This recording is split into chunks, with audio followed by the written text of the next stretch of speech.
साथियों, भारत में जो राज्यों का गठन हुआ था तो भारत में राज्यों का गठन धर आयोग के द्वारा किया गया था। धर आयोग का गठन 1948 में किया गया था डॉक्टर राजेंद्र प्रसाद द्वारा। और आयोग ने उल्टा उस समय इलाहाबाद हाईकोर्ट के मुख्य न्यायाधीश एस.के. धर थे।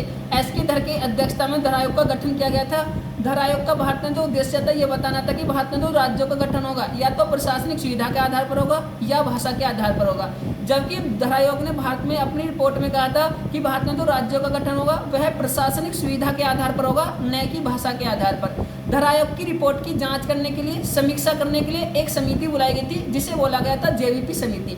जेवीपी समिति में 3 सदस्य थे, जिनमें से एक थे आपके जवाहरलाल नेहरू, एक थे आपके सरदार वल्लभ भाई पटेल और तीसरे थे पट्टाभी सीतारमैया।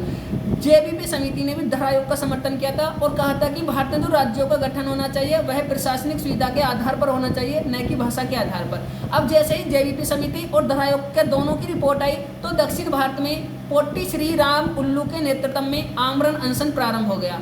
और न्यायिक ने साथ ही 15 दिसंबर 1952 को पोट्टी श्री राम उल्लू की 56 दिन के आमरण अनशन के बाद मृत्यु हो जाती है, जिससे यह आमरण अनशन दक्षिण भारत में और भी उग्र हो जाता है। तत्कालीन भारत के प्रधानमंत्री पीटी नेहरू थे, इसीलिए पीटी नेहरू को मजबूरन भारत में भाषा के आधार पर प्रथम राज्य आंध्र प्रदेश का गठन करना पड़ा था।